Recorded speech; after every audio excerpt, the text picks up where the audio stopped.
Hey guys, let's do the intro.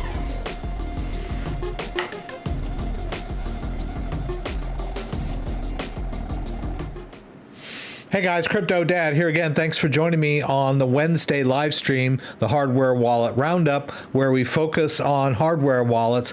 I'm going to introduce you to some Bitcoin-only firmware on the Keystone 3 Pro. We'll talk a little bit about using the ledger with meme coins, and I'll cover some of the news stories. I'm here again with the rig in my little computer den, and I want to welcome everybody here. And it's Wednesday, of course. The weather is cloudy and windy here in Grand Rapids, and it's good to be here. Let's go over and welcome some of the people that are here already. I can see Kenny is here, and Double U, who's talking about the Munchables exploit, which I had briefly seen in the headlines and have never used that. So I'm going to poke around a little bit on that. We'll talk about that. It's good to have you here, W. Good to see you here, Simon. So let's go ahead and jump into that news story.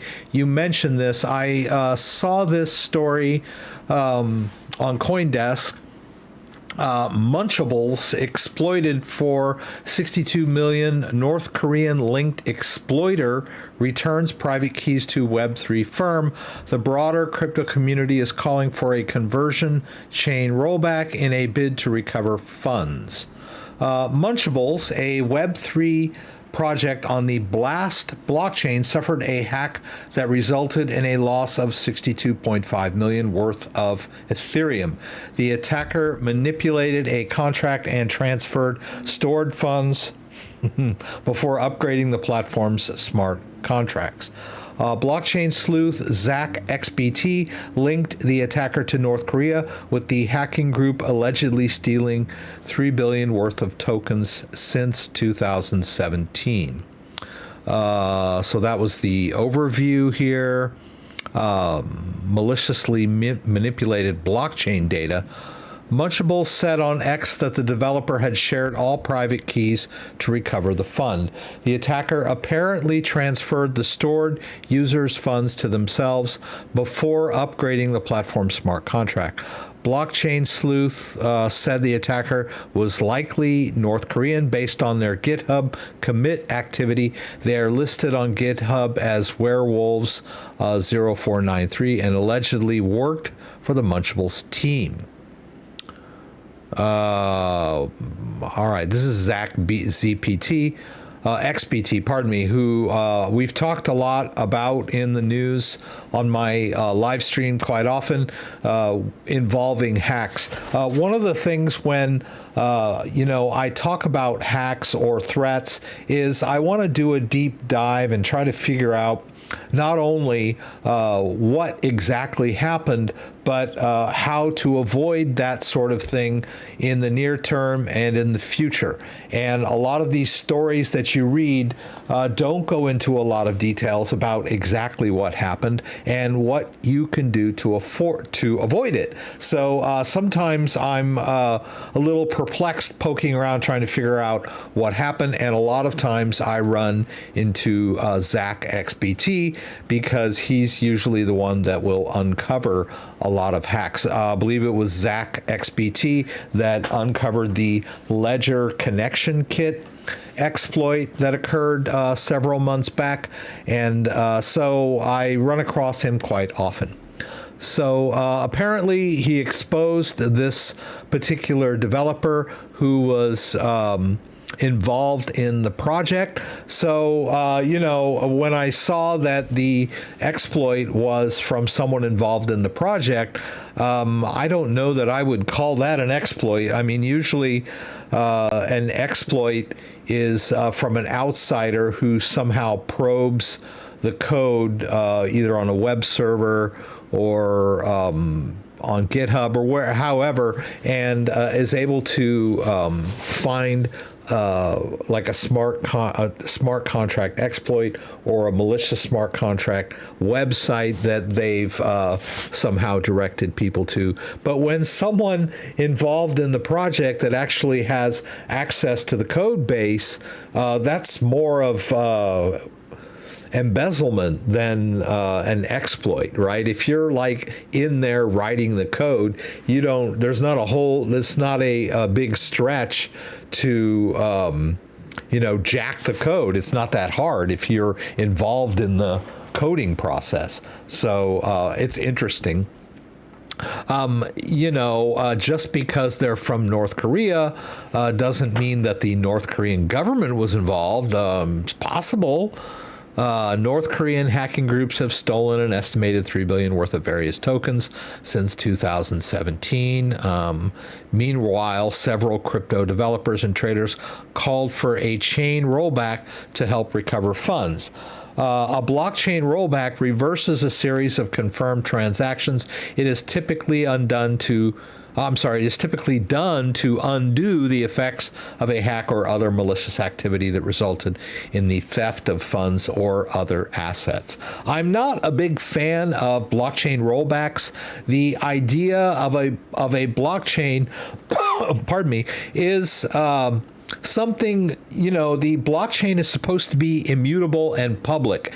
And for a small group of developers to take control of the blockchain and roll it back is sort of antithetical to the idea of a public blockchain. Now, but it's not unheard of. This happened, I believe, in 2016. There was a giant hack on the Ethereum blockchain. And there was some dispute over whether they should do a rollback, and they went ahead and did the rollback, but that caused a hard fork on the Ethereum blockchain. And I believe that Ethereum is now the result of that rollback, and Ethereum Classic is the holdouts that did not want to do the rollback. So it does happen, but it seems like if the attacker has provided the private keys for the wallets that he moved the funds to, that the funds are available to be redistributed to the users that had made their deposits.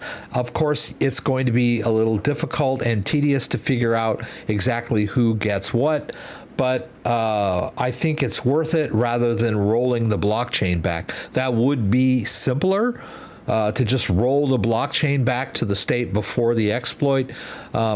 But once again, as I say, that's a little bit antithetical to the idea of an immutable and public blockchain. If we just immediately start to use that as our modus operandi, let's roll back the blockchain, then I think it will get to be too common of a thing. And it could have unintended consequences. It's just like, I guess, if we had the power of time travel, for any little mistake that happened or anything that, any result that we weren't happy totally with, let's like roll back time, to yesterday and let me try again. I am firmly of the belief that if I had the power to roll back time to any point in my life where I made a mistake, I could, if I were to do that, I would probably end up in worse shape than I did if I had just let the mistake go where it was. It's just not a good idea to mess around with the timeline, and that's basically what we're doing when we roll back crypto blockchains. Anyhow, that's my little 2 cents on that. I just wanted to more, and this is Blast. I was looking into it. I had never heard of it. I'm a little bit jaded. I kind of stick with the big crypto projects. I was sort of carried away in the whole blockchain gaming hype in the 2012 2021, or maybe even before that, I had thrown a lot of my crypto profits into a bunch of blockchain products that were involved in games. And then the so-called gaming community rejected blockchain-based gaming rewards, and the whole crypto gaming sector sort of collapsed. And of course, there were a lot of fly-by-night projects that kind of jumped in on that hype that weren't fully fledged companies or blockchains yet. So I'm a little jaded when it comes to Web3 blockchain-based gaming. But apparently, there are still a lot of companies that are trying to get in on this, and there are a lot of people that are starting to engage with this sort of stuff. But I was not aware of Blast, and I was not aware of Munchables, wherever it is. I don't even see it on here. Anyhow. I was not aware of this. and I still don't see Munchables on here anywhere. So, yeah, I don't know. Maybe W knows more about it than I do, obviously, because he actually had some funds on there. So let me check in. Like I said, thank you for being here. Kenny W. and Simon. Emil B. is here. Simona is here. Good to have you. Utero 77, MC Funky, just to make sure we were talking on Facebook, and you recommended me speaking to a gentleman in Ireland. No, that was not me. I do not have a Facebook account. I deleted my Facebook account in 2017 when the I forget what it was, the something scandal appeared. It had to do with Facebook basically selling their user data. So please don't get involved with any imposters that claim to be me. I am not. I do not reach out to people independently. If you have a question or a problem and you shoot me an email, I will most likely reply. But I am not on Facebook. I am not on Telegram. I have an Instagram account, but I would never DM you or try to get you to invest any money or transfer any crypto. So please don't listen to anyone claiming to be me that's asking you to transfer crypto or invest money, if I can put it that simple. Also, you should be aware that there are a lot of imposters in my YouTube comments that also claim to be me and try to direct my users into one-on-one contact. I do not do that. I am available for one-on-ones, but I don't do that in my YouTube comments. I always ask you to send me an email, and I'm very particular about who I will help with technical issues. I want them to explain their problem to me in detail before I will just jump in and set up a session with you. And like I said, that's only for tech support involving wallets or crypto transfers. I do not give investment advice, and I do not ask people to transfer crypto or invest money. Is that clear? I hope so. So sorry, Francie C. That was not me. It was an imposter. If I could roll back time, I would have multiple backups on my Bitcoin wallet. Yeah, that would be fun. Yeah, if we could roll back time. The gaming sector is overhyped and tokenomics are horrible for most of them. I'm also jaded. Some of them will do good. Yes. It's just a question of what and where. I'm probably going to miss the boat because I was burned.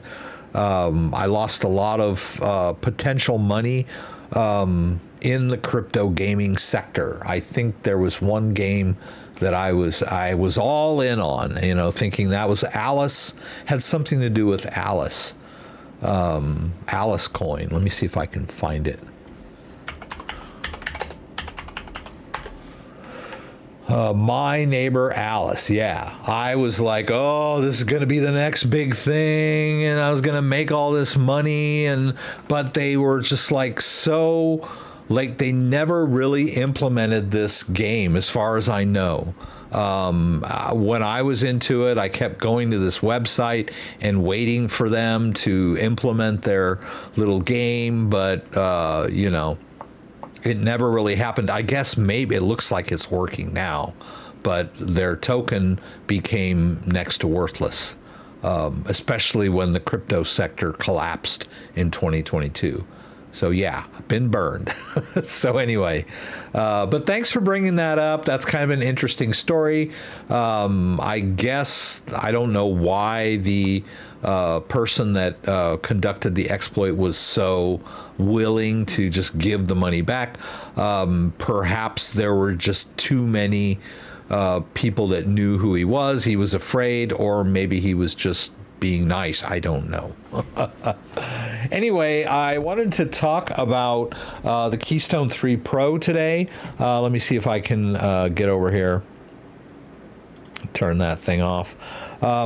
They just sent me a new Keystone 3 Pro, and the reason they sent one to me is that they had contacted me earlier last month. I have this really cool CryptoDad version of the Keystone 3, which is pretty cool. They sent this one to me a while back, and I've been using it. It's a great wallet. It's an Airgap wallet. It's a really good wallet, very safe and secure. But they contacted me earlier in March and said, hey, we have a Bitcoin-only firmware coming out, and would you be interested in doing a demo video on that? And I said, yeah, that would be fine. And then she put in the email, unfortunately, once you update the firmware to Bitcoin only, you can't roll back to multi-coin firmware. And I was kind of like, oh, well, I would rather not, like, wipe out the firmware of this device and make it Bitcoin only, because I've got a few cryptos on here. So she was like, no problem, I'll send you another wallet. So got this brand new Keystone 3 Pro. It's a pretty cool wallet. I won't unbox it here and now, but I will kind of touch on firmware updates. And the first thing I'll say is a lot of people are suspicious of firmware updates, mostly due to the Ledger Recover debacle. There are a lot of serious people in the crypto community that are totally convinced that the Ledger firmware update is a backdoor exploit. And you cannot convince them otherwise. It doesn't make any sense. It's not in their interest. There's no proof that there's any backdoor. There have been no concrete examples of this exploit, this so-called exploit, but you just get all these people on Reddit that say Ledger is, crap, and I'm never going to use them again because of their firmware backdoor, and it's just ridiculous that these sort of narratives snowball. I guess it's not that ridiculous. I mean, we're all constantly getting narratives, and people are so quick to accept them. Nobody seems to have the power of critical thinking anymore in this world, but I digress. So I will say, above and beyond that firmware exploit, there is a general distrust of updates in general when it comes to crypto. And I don't understand why people are so averse to updates. I mean, you would think that a normal person would be more prone to keep their software and hardware up to date when crypto is involved, because you want your wallet to be totally functional. You want it to have all the latest updates, all the latest security, all the latest bug fixes, all that stuff. But no, people are just petrified to run updates. but it's not that bad. But as far as this one goes, let's just poke around a little bit on their website. Now, it's interesting because she, in the email, my rep at Keystone told me that the Bitcoin-only firmware update would be available at the end of March, and we're not quite there yet. So I looked on their website, and I could not find Bitcoin-only firmware for the Keystone 3 Pro. They do have Bitcoin-only firmware for their Essential and Essential Pro, which is a different wallet. So for the Keystone 3 Pro, they only have the multi-coin firmware. But she sent me a link to this. I don't know if I should be showing you this link anyway. I don't know that this is official yet. I think she mentioned that it was kind of a demo, and they have the firmware version over here, and they've got this PSBT multi-signature coming soon, and then they say Bitcoin testnet supported. But then they also, over here, they'll say Bitcoin only firmware. Now, a few things about the Keystone 3 Pro. The Keystone 3 Pro is an Airgap device. You don't connect anything to it when you're using the wallet. Basically, the private key is stored not only offline, but air-gapped, right? There's no cable. So when you do transactions, you use an app, and then you, when the app is ready to authorize the transaction, it generates a QR code, which you scan with the device. You'll notice this device has a little camera on it. The QR code is scanned in, and then the transaction information is read into the device through that QR code, and then you have the power to authorize the transaction on this device. Once you do that, and it's usually a slider, it generates another QR code, which you scan in with the app to read the authorization and broadcast the transaction. Now, that's a big mouthful. There are a lot of people that swear by Airgap wallets, or if I'm talking about a Ledger or a Trezor, they'll say, oh, the Keystone is so much more secure, and the Elipal is so much more secure. And yes, that is true. There's also there's ColdCard.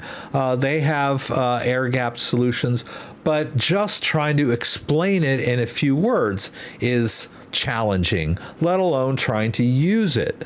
But there are a lot of people that, swear by these devices, and so I do a lot of videos explaining how to use them. But I do not recommend these kind of things for beginners. I get people have a lot of problems using crypto. It's like if anything can go wrong, it will. And, people are used to convenience and, ease of use and all that. And when it comes to crypto, it's just not that way. And so it takes a lot of concentration for people to get how to use a crypto wallet in general, let alone a hardware wallet, and let alone an air-gapped hardware wallet. So take that with a grain of salt. But when you are updating the firmware on this device, you have two methods. You can connect a cable to your Keystone 3 Pro, and when you do that, you can automatically update the firmware from your desktop computer using the USB cable. Now, that is they've added that because people were having so much trouble with this SD card update, which is an air-gapped way of doing the firmware updates. So people, were just like, why can't I connect a cable to this thing? So they came out with the Web USB update, which allows you to connect your device to your computer and run the firmware update. That's all well and good, but it also sort of violates the whole idea of the device being air-gapped by, connecting a cable. So a lot of people don't like doing that. So in order to run a firmware update using an air-gapped solution, you need some special equipment. So that's another thing. One of those is a micro SD card. Right, a micro SD card is a little SD card that's smaller than the one you might be used to if you have a digital camera or whatever. And then you need, for me on my desktop, I need a reader that's got a normal USB connector so that I can put it in my computer, because my desktop computer does not have a slot for a micro SD card. Even laptops that have SD card readers are usually the bigger SD card. Do I have one of those? Yeah. I mean, this is a normal SD card, right? So yeah, you need special equipment to do that. And you have to format the device properly, or you won't be able to run the update when you put it in the device, right? The device will reject it. So yeah, there's a lot of moving parts to this whole process. Easy to fail in one or the other. But I will point out that when you run these firmware updates, and let's see what we got here. Bitcoin only, right? Isn't that what we want, right? And then they have this checksum. Let's see, let me hit the download here. I'll drop that in my downloads folder. Yeah, okay, fine.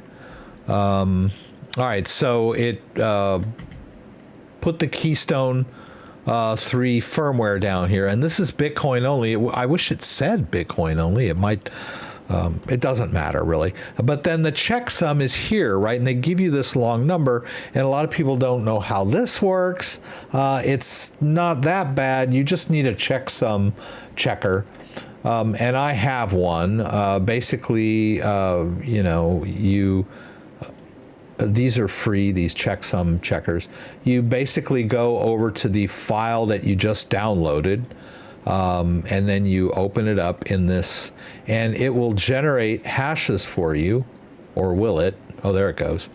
And then you just compare that to the one they give you, right? They just gave us this one. And is it the same or is it not the same, right? We can see it's AEC5EEB, blah, blah, blah, blah. It looks pretty good. It's a lot of letters and numbers to verify, but you can just paste it in down here and hit verify, and it'll tell you, right? So there's really nothing to be afraid of with the update. It's fully open source and it's verifiable, right? If you know what you're doing. So, and once you get it down on your computer, then you put in your little thing. I'll put this over here. Right, you need to put it in your computer. All right, that's the SD card, and you can see let's go back over here. You can see I already have one on this drive. I'll just delete this one. This was one of the older ones. I wish they'd have named it Bitcoin only to make it a little more obvious that it is the Bitcoin only firmware. It's got the same name as the other firmware, but that may be part of the way the device reads the firmware update. It may need that name. You will find that a lot of programming is I don't know, I want to call it hacky, but I'm not sure what the word for it is. Hacky is a bad term to use. That usually means malicious. The original term hacker meant kind of like you liked fooling around with code and computers. It didn't necessarily mean that you were malicious. But anyway, so over in, and we look over here, it's drive G. We need to make sure it's formatted right. It has to be FAT32 format. Most formats are NTFS. If you use NTFS to format your SD card, it's not going to work. So it has to be FAT32. You get it formatted. Okay, we're all good there. And you can see there, drive G is nice, clean, and formatted. We'll go to our downloads, grab that file that we downloaded and verified, and just drag it into the G drive. And boom, there we go. And then, after we've done that, we just take this guy out, and there we go. We've got our little SD card updated, and we'll just plug it into our device, and on the device we'll run the update. That's basically it. But it's a little complicated, but I will be doing a full video on this. You know, they gave me this brand new one, so I'll do a full video on the Bitcoin only firmware update. Bitcoin only firmware means that there is a smaller attack surface because the code base is smaller. Multi-coin firmware, of course, is more complicated, so there's more things that could go wrong or be exploited, right? So Bitcoin only firmware is for Bitcoin diehards that just want to store Bitcoin. And the Keystone 3 Pro is kind of the ideal way to hardcore store long-term Bitcoin holdings, right? Rather than, you know, the fly-by-night little, like maybe a Tangem Wallet, which is much more easier to use. But if I don't know if someone wants to store like 10 Bitcoins in a Tangem wallet. If you had 10 Bitcoins, I would recommend that you use something more robust like a Ledger or a Trezor, or if you're really hardcore, a Keystone 3 Pro. But remember, super secure can also mean super difficult to use, and a lot of people have been known to screw things up and lose access to their crypto trying to be super secure because they're getting in over their heads. So I'll just put that out there. All right, let's go back over here, and let me see. John Walsh is here. It seems like you're I thought you were kind of spamming, but no, you are talking about hardware wallets kind of in parallel to me. So let me read what you're saying here. You have 4 hard wallets, 2 ledgers, 2 SafePals, all bought in 2017. Ledger Nano S you've been using since 2017. The readout light is starting to dim, however. The SafePal is still going strong. I do not have a SafePal. Between SafePal and Ledger, I found SafePal to be easier to use than the Ledger, and the SafePal I found to be a lot more versatile. Let's look at SafePal. I believe SafePal, let's see what we got here. They've evolved over the years, but I've always had a problem with them. I'm not that crazy about this interface over here. I find it to be a little clunky and difficult to use. For you, you're saying that you find it easier than Ledger. I guess once you get used to it, you can. My problem is that there's no keypad. There's no keypad on the Ledger either. But the problem I had setting this thing up when they sent me one back in 2018 was they told me to set a password, and then when I tried to enter the password, I could not see what I was typing because the password was blocked out, as most password entries are. But when you're using a little joystick over here, it was very difficult for me to figure out which letter I was entering because it's not a keypad, it's kind of a joystick. And I tried several times to just verify my password, and I couldn't. It kept rejecting me.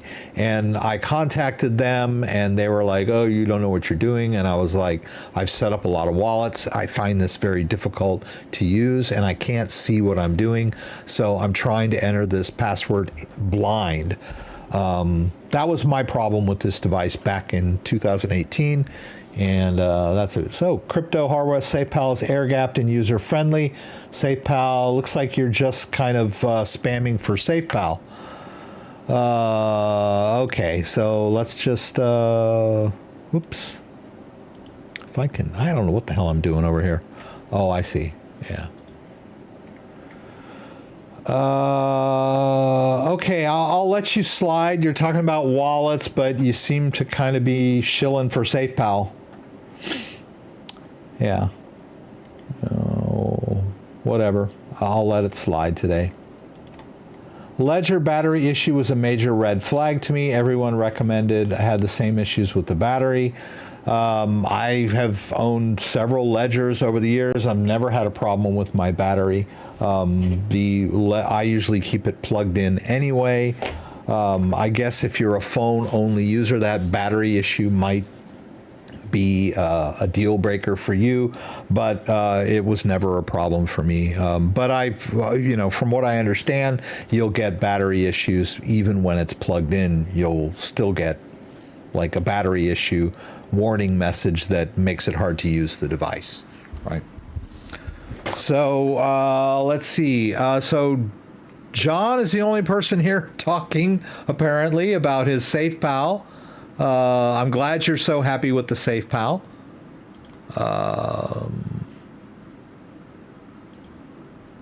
I don't know how you update the firmware on the SafePal, but hopefully it's a little easier than the Keystone 3 Pro.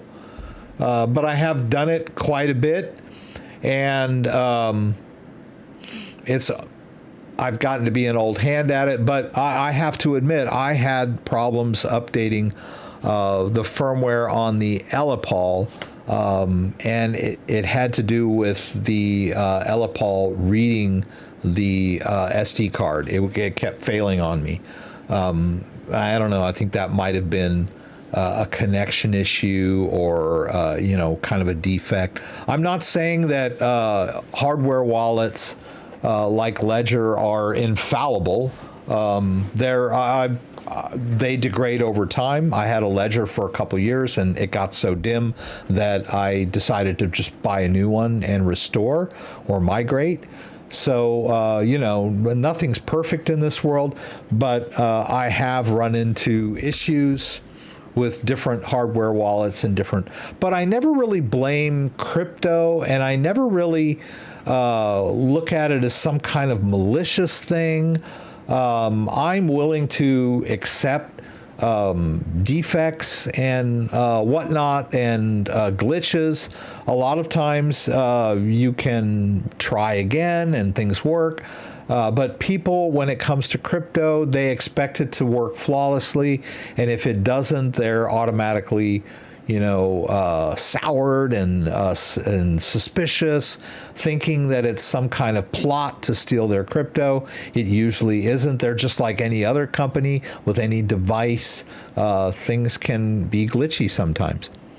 Ryan, my problem with Elipal is the price point, $200, and I heard it's not user friendly. Yeah, I think Elipal and Keystone and ColdCard,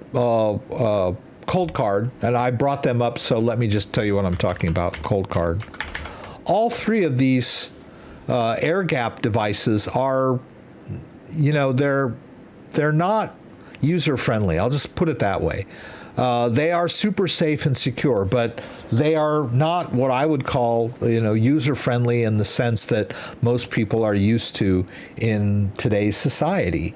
They're great and super secure, but I've had a lot of people that even just watching my video will make crazy comments like, this is why crypto is not going to be adopted.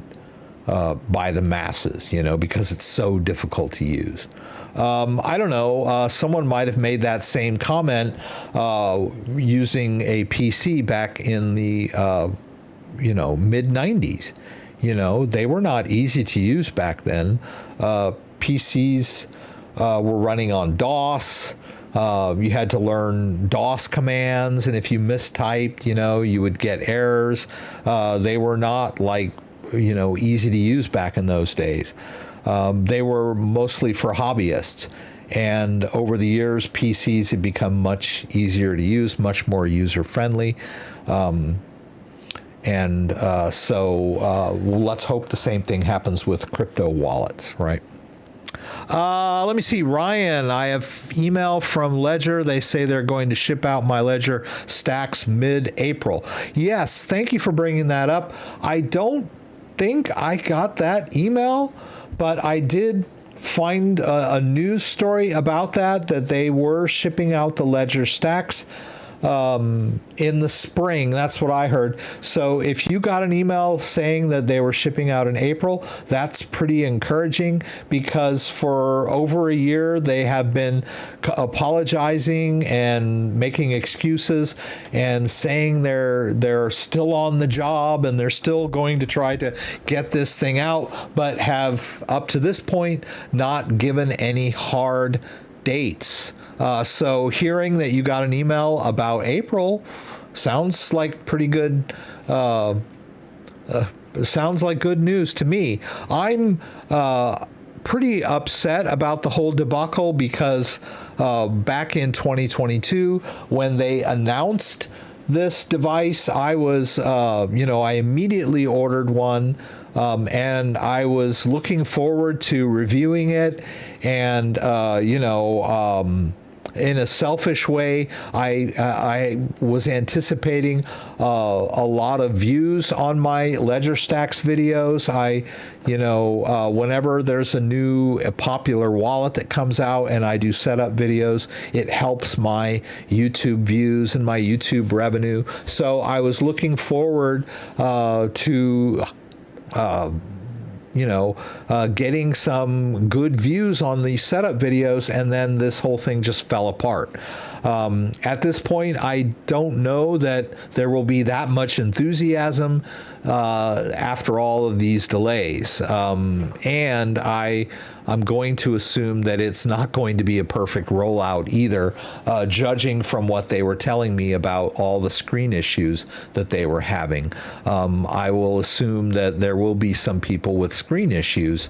Hopefully it won't be me, and I'll be able to get a stack setup video done. But yeah, I have one, or I had two ordered, but I got my money back on one of them because I guess I only need one. Ledger hasn't sent me any wallets in a long time. I guess I could ask them, but most of the other companies like Tangem and Trezor and Keystone are more than willing to send me wallets when the new ones come out. Ledger never offered to send me a free stacks. I just ordered it.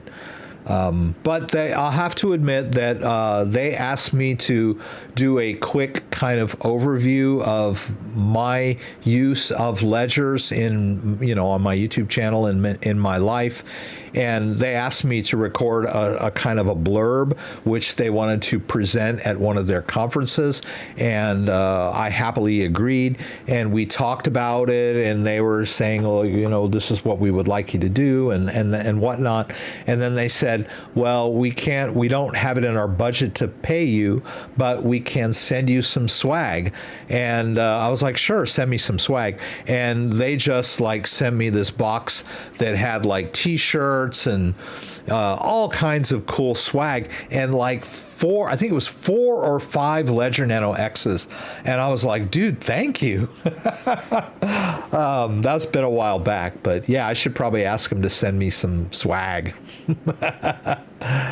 Okay, John. True, however, Tangem does not have some of the blockchains. I have been doing a lot of stuff on the base blockchain. Yeah, Tangem doesn't support everything.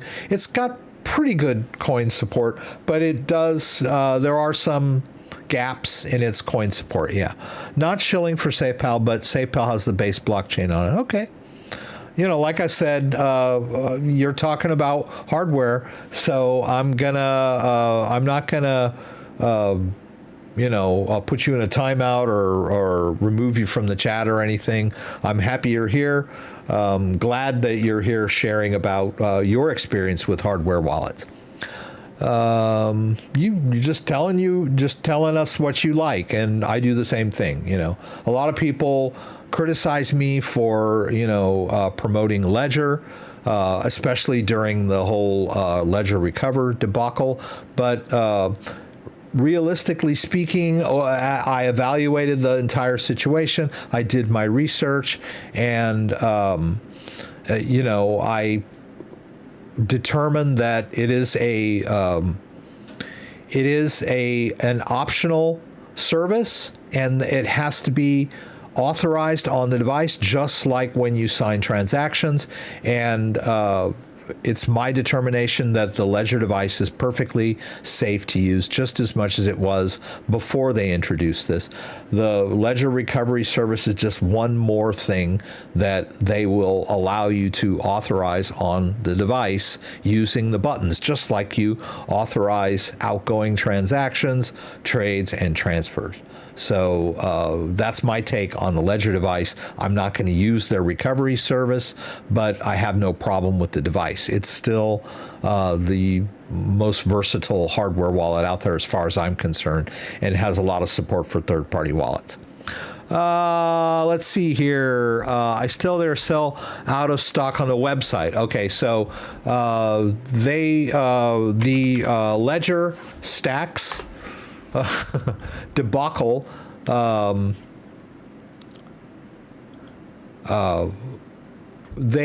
they first announced the device, you were able to pre-order it, and they allowed pre-orders pretty much through the entire year of 2023. At some point, maybe in late 2023, they stopped allowing people to pre-order the device, and then they put up the notify me instead of allowing people to pre-order the device.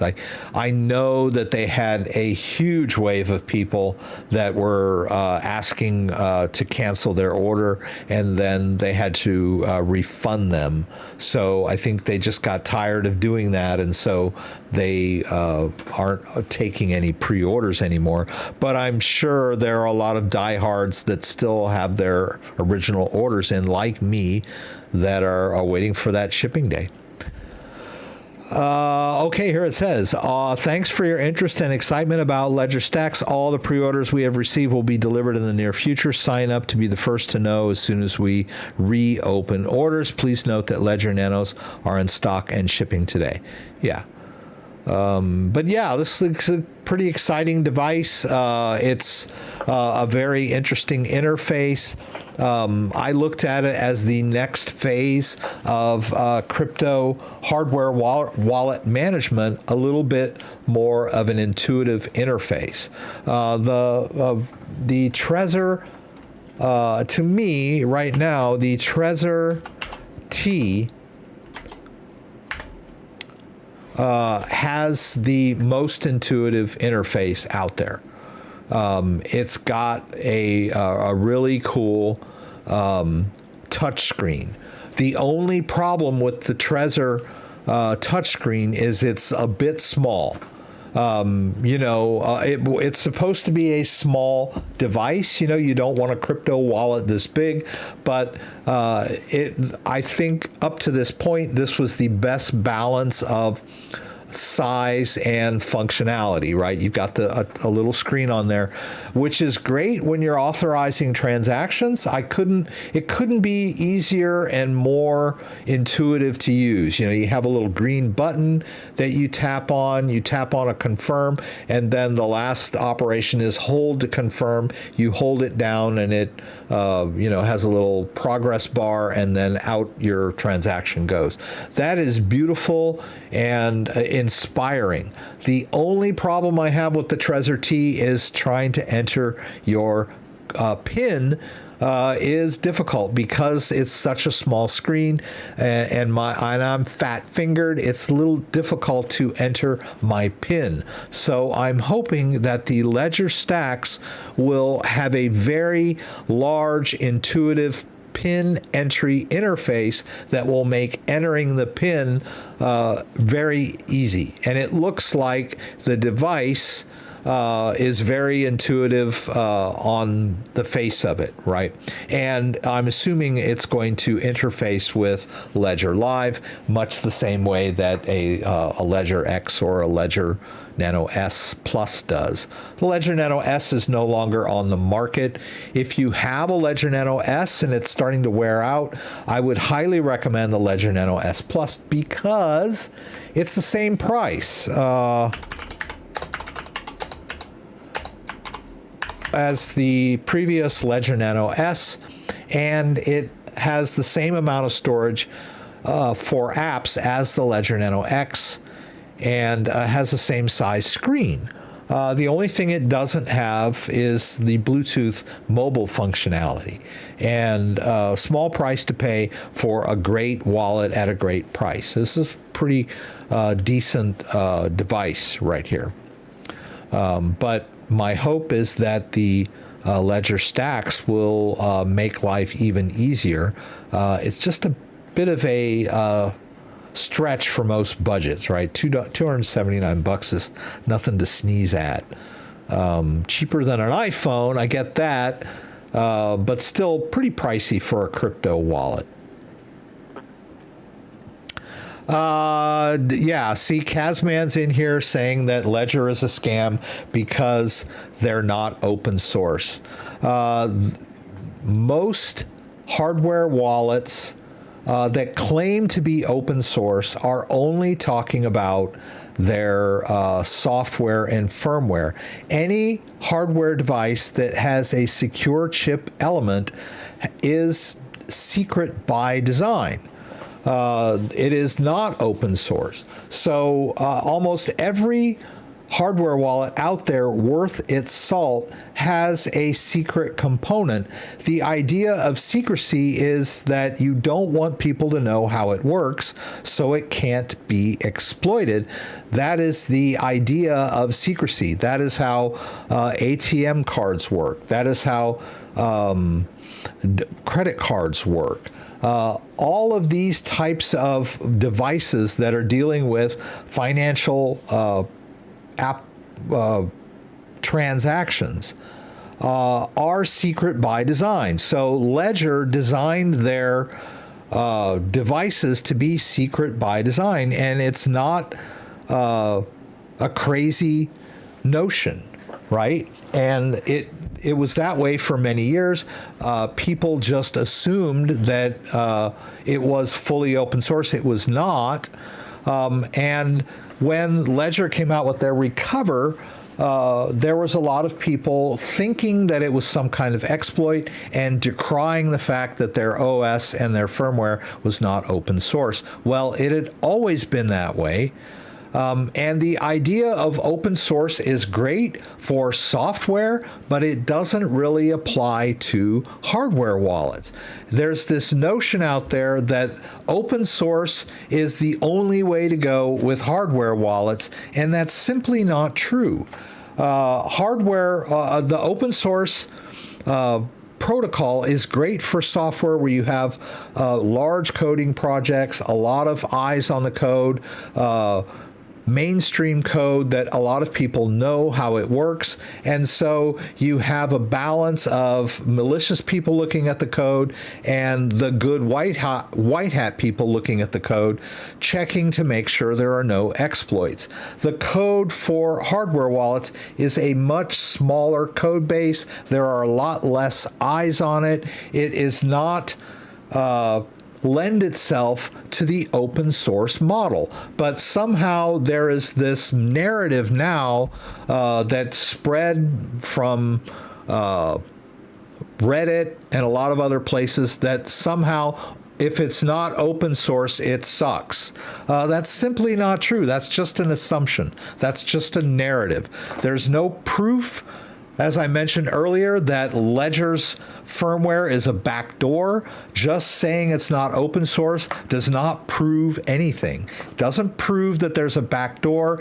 If you have an article, if you have a Reddit post of someone with a picture or proof that their ledger was hacked because there was some malicious firmware on there, bring it out. But there has been no verifiable hack attributed to malicious firmware on a Ledger device. It's just a narrative, right? Anyhow. Anyway, I want to thank everybody for being here. I appreciate you guys jumping in. And Kazman is mentioning that there are certain hardware wallets that he advocates. He talked about ColdCard, which I brought up earlier as well. If you go back to the beginning of the stream, basically I'm kind of talking mostly about the Keystone 3 Pro because they have just come out or will be coming out soon with their Bitcoin-only firmware for the Keystone 3 Pro, wherever it is. This is their flagship model right now. So this is a safe and secure Airgap wallet, and they're trying to appeal to the Bitcoin-only hodlers by coming out with their Bitcoin-only firmware. I may have, yeah, there it is. I don't know that you can get to this on their website yet. This was a link provided to me by them. It may not be working yet, so I wouldn't download it until it's officially. They said by the end of March that they would, implement this. So maybe don't jump in and download this quite yet if you've got a Keystone 3 Pro. Wait till it's announced officially on their website, because when I went onto their main website, I could not find that Bitcoin-only firmware for the Keystone 3 Pro yet, right? They just got the multi-coin. So this link that I have over here was given to me by them. And it's probably not fully vetted and tested yet. So I might have jumped the gun today talking about this. CryptoDad is a channel leader. We should all keep respectful on his platform. Let's try to learn and encourage each other. Well, that's very nice of you. Video about bugged exchanger is on my profile. It auto exchanges BC to ETH almost 10 times the rate. Ooh, yeah, we don't want... Those are all scams, right? Smash the like. I appreciate that. I remember when the Ledger Nano S was like $60 back in 2018. Wow, you've been around a while. Never had any issues with my Ledger Nano X for years now. That's cool. Never had to buy hard wallets from second or third party. Only buy direct from the manufacturer. That's good best practice, but I've stated many times that most hardware wallets like the Ledger Nano X and the Trezor Safe 3 now, not the Trezor T, but the Trezor Safe 3 have internal cryptographic verification checks or integrity checks. And a lot of wallets have tamper-resistant protocols, so that if the outside is ever broken open, they will cease to function. And then, like I said, the Trezor Safe 3 and all of the Ledger devices, I would assume the stacks as well. Let me see all products. All have what they call a genuine check, which is a cryptographic handshake. So even if you found one of these in the gutter, you could connect it and run the setup and connect it to Ledger Live and run the integrity check, and Ledger Live would tell you whether the device has been tampered with or it's not genuine. So I get it. A lot of people say don't buy them from third parties and whatever, but it's not a big risk. The worst case scenario would be that it would immediately tell you that the device is not genuine or that it had been tampered with, and so you wouldn't stand to lose any crypto. But you might have to return it, which would kind of be a hassle. So buying it on Ledger is probably the least trouble-free, but you can buy them. Ledger and Trezor both have Amazon stores where it's basically direct. It's not a third party, right? It's just being, I don't know what the word for it is, outsourced. They send a bunch of product to the Amazon warehouse, and then Amazon just sort of does the logistics and keeps them in their warehouse. So buying a Ledger directly from Amazon on the Amazon store is just like buying it from Ledger. It's just a little more quicker, right? Because Ledger sends a bunch of their devices or cases of their devices to the Amazon distribution centers.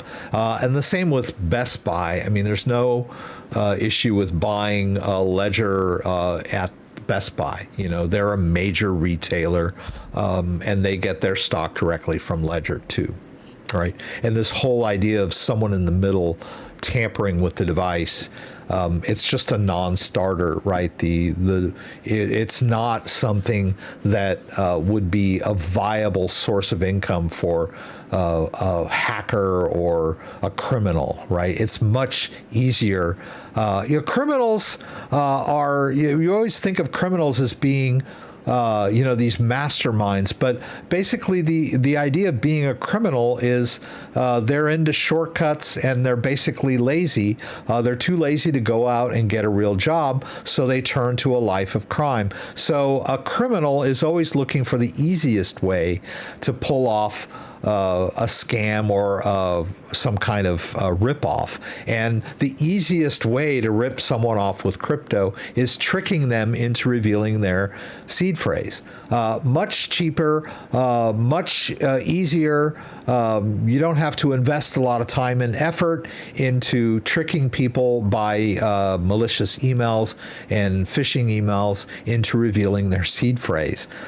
This whole idea of these nefarious guys creeping around, in dark with flashlights in, storage rooms and cracking open cases of hardware wallets and getting in there and, manipulating the inner workings of the device to steal people's crypto. That's just, a fantasy.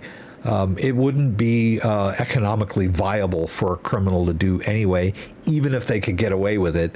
And the device would fail the integrity check. So it's just not a thing. People get all bent out of shape over this. Almost bought the Keystone 3 after watching your video. I'm stuck in between this and the one key. Do your research. I've done some videos on one key as well. They're good wallets.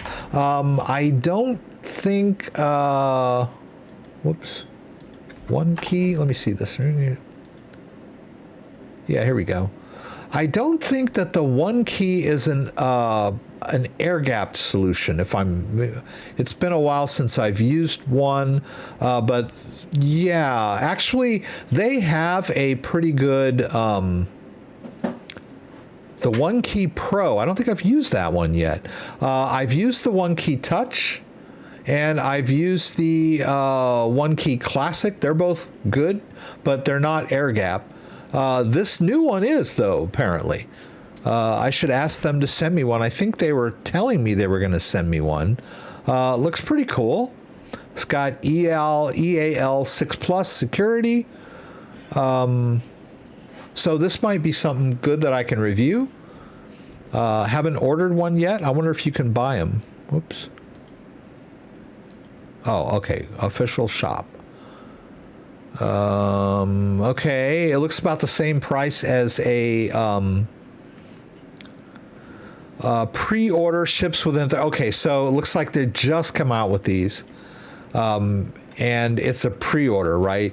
And they're telling me that it'll ship within 30 days. So just hit the market, looks like. So I'll probably beg them to send me one. What's your thoughts on Secure W20? Actually, I did the Secure X as well. I think this is it. You said the W20. Let's see here. I'm just trying to decide if I've reviewed this one or not. I don't think I have. Let's see if we look over here. I think it's RX. Nope. Let's see. Where is it?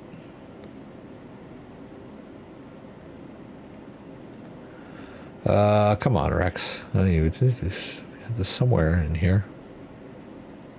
This old. Oh, here. Okay. So the one that I reviewed was their Shield Bio. I don't believe I've reviewed the Secure W20. This one doesn't look familiar to me. The Secure X Bio.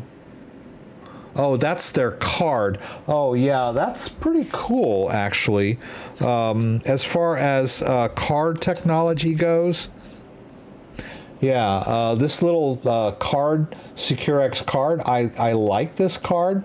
It has an e-ink display, just like the Ledger Nano Stacks, or I'm sorry, the Ledger Stacks, although their e-ink display is pretty small, but it is a beautiful little readout. It's much nicer than an LED readout. But yeah, I haven't reviewed this one that you're asking me about. Whoops, if I can find it. Yeah, I haven't had a chance to play with that one yet.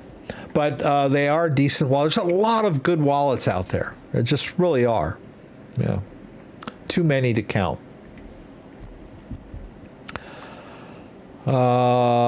Visa card to offboard crypto. Please talk about this. There are several exchanges like Crypto.com that have associated Visa cards, and basically using their app or their service allows you to offload crypto onto one of their Visa cards.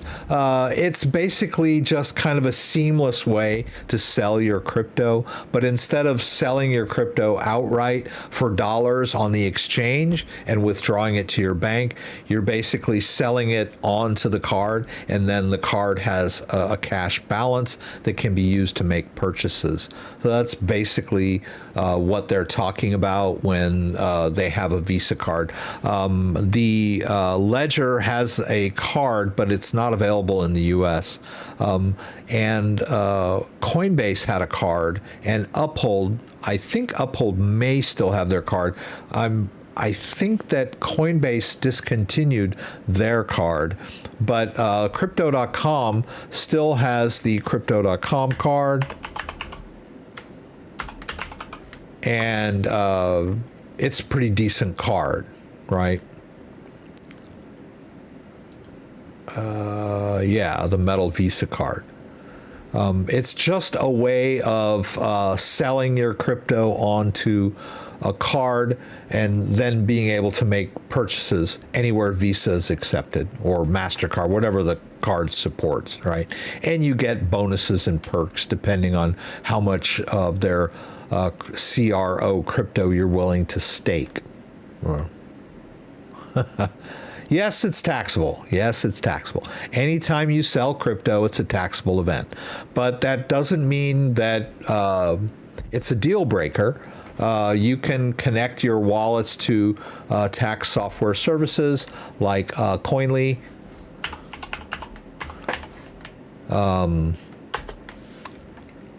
And just keep track of all those little events. Sometimes you're making a profit on a crypto transfer or sale. Sometimes you're not. Sometimes you're taking a loss. They might even out in the end. But if we move forward in the crypto bull market, you might be making profits on every little trade or transfer that you do. I'm sorry, not transfers, pardon me. Transfers are not taxable events, only trades. So yes, when you sell your crypto onto a Visa card, you are in fact selling your crypto.